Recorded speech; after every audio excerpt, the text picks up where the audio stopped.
আসসালামু আলাইকুম, আপনাদেরকে সকলকে আমার স্বপ্নের ছাদ বাগানে স্বাগত। তো আপনারা সবাই কেমন আছেন? আশা করছি সবাই ভালো আছেন। তো এই যে দেখতে পাচ্ছেন আমার ডালিয়া গাছগুলো, আপনারা দেখুন এক একটা ডালিয়া গাছে দেখুন অসংখ্য কেমন ফুল এসেছে, আর ফুলের সাইজগুলো দেখছেন কত বড় বড় হয়েছে। তো আপনারা কেউ ভেবেছেন যে একটা গাছে এত অসংখ্য ফুল পাওয়া যায়? তো এই যে দেখতে পাচ্ছেন কত সুন্দর সুন্দর ফুলের সাইজগুলো দেখুন।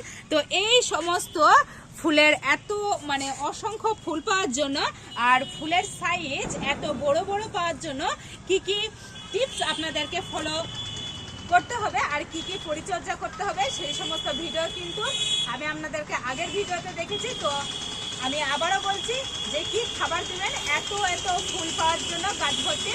সামান্য আপনারা ভার্মিকম্পোস্টের সাথে আপনারা দিবেন হাড় গুঁড়ো, নিমখোল, সিংকুচি, ব্যাস হয়ে গেল এই গাছ ভর্তি ফুল পাওয়ার গোপন টিপস। তো এই ছিল আজকের ভিডিও, যে ডালিয়া গাছে প্রচুর পরিমাণে ফুল পাওয়ার।